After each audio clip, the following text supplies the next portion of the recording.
Hi everyone, welcome to Training with Kayce, where we explore animal training and living our best lives with animals. I'm Joseph Laughlin, producer of this podcast, and now here's your host, Kayce Covert. Let's get started. Hey, thanks, Joseph, for that introduction. And whoa, You're welcome.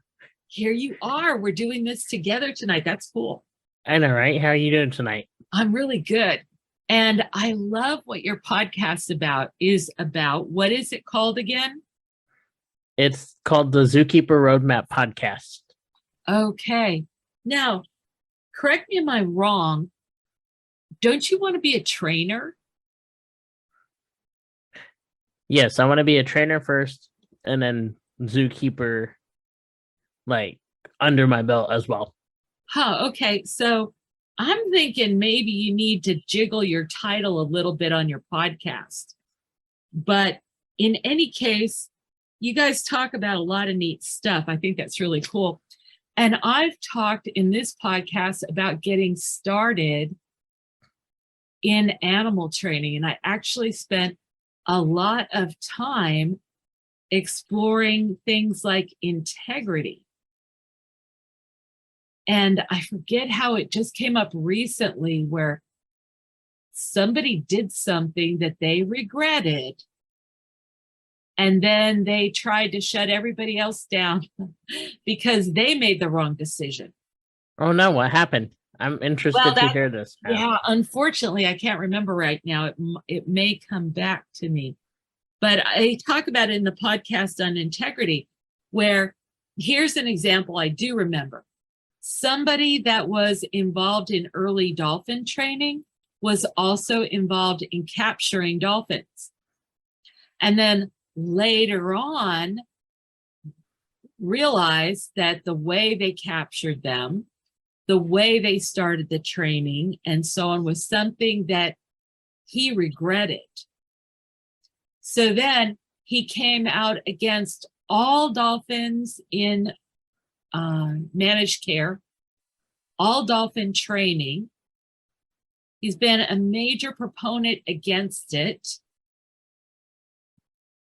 You're looking like you don't know who I'm talking about. I don't want to give the guy airtime. I feel like you're talking about Rick O'Berry. Don't give him airtime. Okay. So meanwhile, I've been doing this for over 40 years. And I don't have regrets like that. I don't have them because before I got started, I really spent effort to figure out who do I want to be in our field? Like, who do I want to work for? What's my dream job? How will I know when I've accomplished what I set out to accomplish?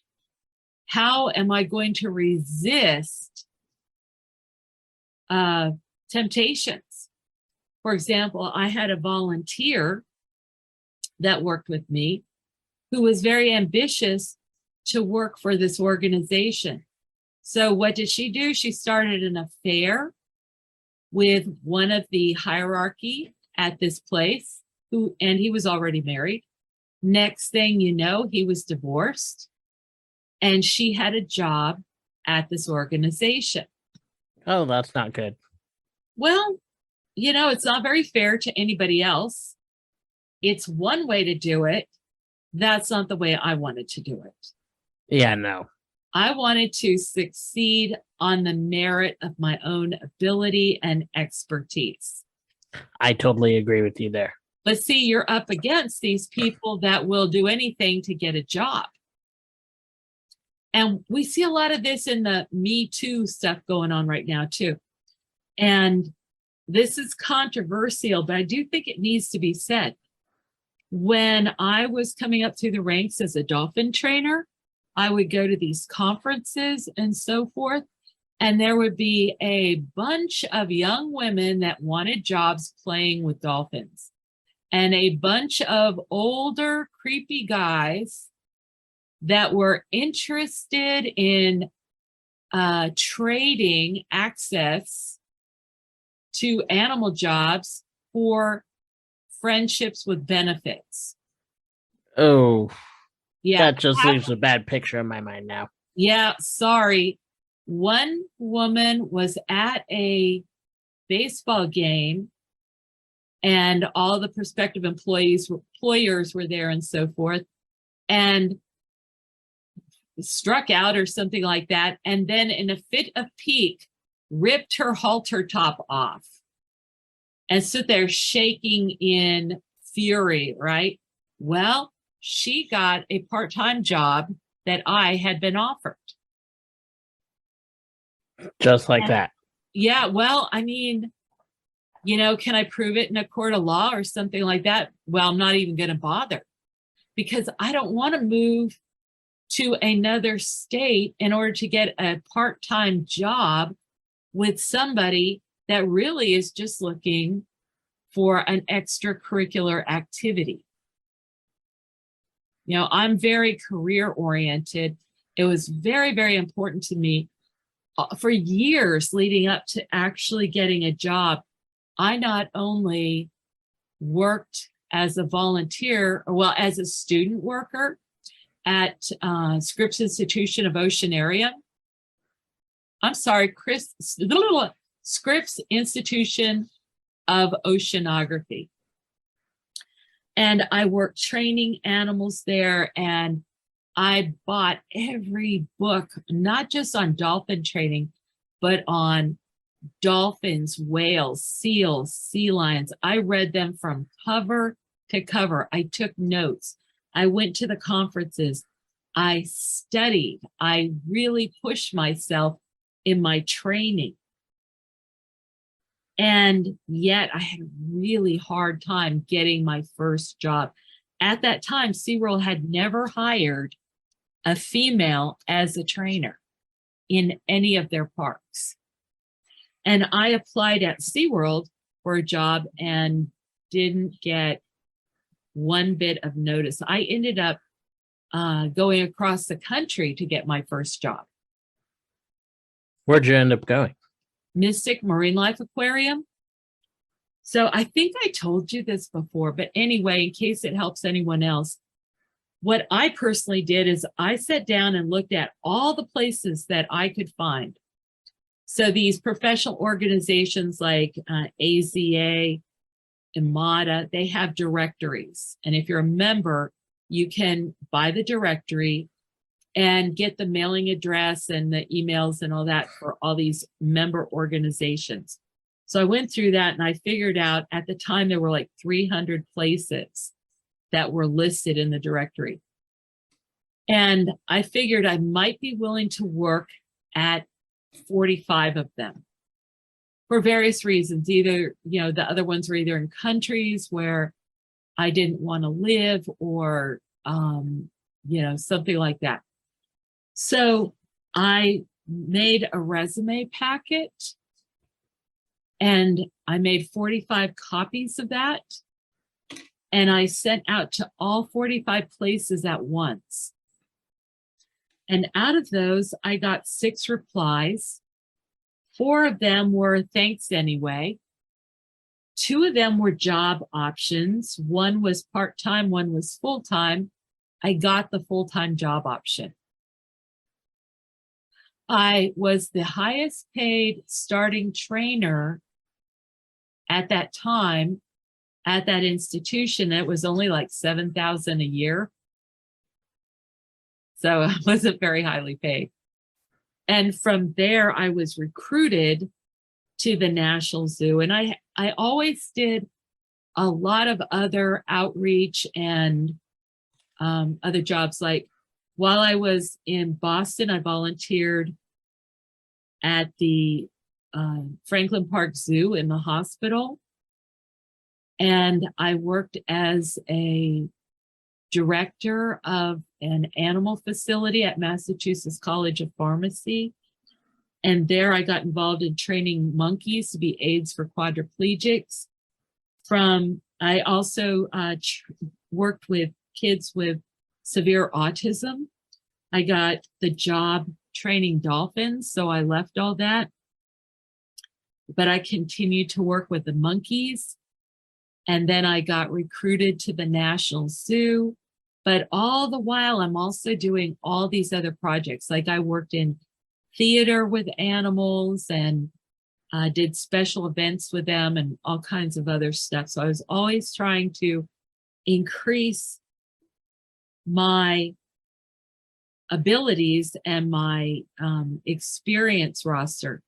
So once I had worked for the National Zoo for 8 years, I got recruited to the University of Maryland Animal Science Department. We did a lot of really interesting projects there, and I really loved the people I worked with. I've never worked a job where I had more fun and more respect for the other people that I worked with than I did there. But when I got finished with my animal science degree and it was time for me to go on and do the next thing, the one decision my whole life that I regret is I didn't go on to graduate school. I'm like a certifiable nerd. I really should have gone on to graduate school right then and there. But I didn't. And instead, I went out to become rich and famous on my own. And I never did work for another institution after that. I've done all freelancing. I have consulted at zoos and ocean area all over the world. And I've trained a lot of, professional trainers and a lot of people with challenging animal issues that aren't necessarily professional. So that's the little synopsis of my entire career. You're lucky you got 40 years in that little minutes. So now I'm going to ask you, what is your career going to be? I would say my career is probably going to be most likely the animal training. Okay, most likely the animal training. Why? What's the difference between zookeeping and training? Training, you're working more closely with the animals, where zookeeping, you're cleaning. I mean, there's cleaning involved with both, but one's more hands-on than the other. And it's different too. I know some really amazing keepers, and we really need keepers. In Oceanarium, the keepers are often the aquarists or the stranding people or the vet. In other words, not really that they're keepers, but they're the people with the keeper mindset, where you're going to come in and nurture this animal. You're going to set it up for success, to have a good, healthy, long life.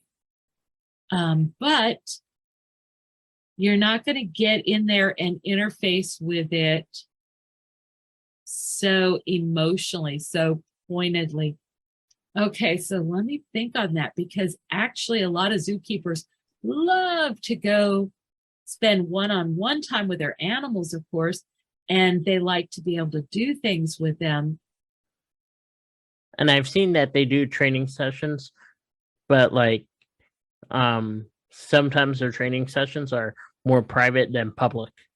Right. So that kind of puts my teeth on edge a little bit, because I want the people to see those animals. I want those animals to be shared. There's a reason that they're in managed care, and I absolutely believe these animals know that they're ambassadors. And the fact that they're in managed care, it brings us closer to the animals and helps other generations build that long-lasting connection. Yeah, so that they care about what happens to the earth. Exactly. So, all these people are like, oh, let's send all these animals to sanctuaries. No, a sanctuary is a private zoo with no oversight, and nobody else benefits. And I was looking at a article earlier today. I'm not going to mention anything today, just for time purposes, but I was looking at an article that said that belugas, pilot whales, false killer whales are going to be involved in this legislation that could be coming out that could make them outlawed in being bred in human care. Yeah, and they already have forbidden the breeding of orcas. Exactly. And, oh man, we're going into controversial territory here. And it's not really what we set out to do. But Joseph, let's do another podcast on this because people need to hear this stuff. I know people really need to hear this, and people really need to hear how we feel, especially since this is a field that I want to go into. That's right. And you want to go into it with an open, clear heart and conscience. So the first thing I'll say is over and over again, I've worked in situations where the animals could come and go as they please. We didn't even know. We didn't even know they were leaving their exhibits because they were always in their exhibits when they were supposed to be. And lots of the ocean area that are on the coast had the animals could come and go. And the animals would be back in time to do their shows. And actually, it was the federal government that made them stop allowing the dolphins to come and go. And we won't go into that. That's a questionable thing. I can see reasons for and against it, but basically there is no more compelling evidence that what we're doing is a good thing when the animals have all the benefits of their wildlife and all the benefits of their managed care life, and they choose to work with us just like we choose to work with them. Right. If you're working with animals, it's not for the money. It's not for the benefits. It's not for the fame. Yeah. We did a conservative estimate that 20 years ago, I'd addressed over 2.5 million people. That's a conservative estimate. But, none of them are in my fan club right now that I know of. In fact, I don't have a fan club. All right, you wrenched it out of me, the confession. I'll be your fan. Thank you. I'll be yours too. Okay, so now you want to be a trainer. So that means you've got to be on your toes. You cannot be a good trainer and be mentally lazy. So one person that's a famous trainer has said that dolphins aren't that special. They didn't even really like working with dolphins. They kind of inferred that most dolphin trainers don't like working with dolphins. I have a theory on that. If you work with dolphins, they are so smart. They figure out how to take the audience in like 2 minutes. And then you're in trouble because they'll take your audience away and use them against you. They'll make you look so foolish. Well, actually, you make yourself look foolish and they help. Wait a minute. Where did Kayce go? I hope she's back on Friday to tell us how dolphins take advantage of our audiences. Hey fans, are you enjoying Training with Kayce? Don't forget to subscribe to the podcast on iTunes or wherever you get your podcasts from. Also, don't forget to subscribe to Kayce Cover on YouTube. That is youtube.com/C/Kayce Cover. Also, give the podcast a like, share, and comment. Thanks for joining us. Come back for more news and views on animal training and living with animals. Stay at the top of the pack with Kayce. This is Joseph Laughlin, producer of Training with Kayce. See you next time.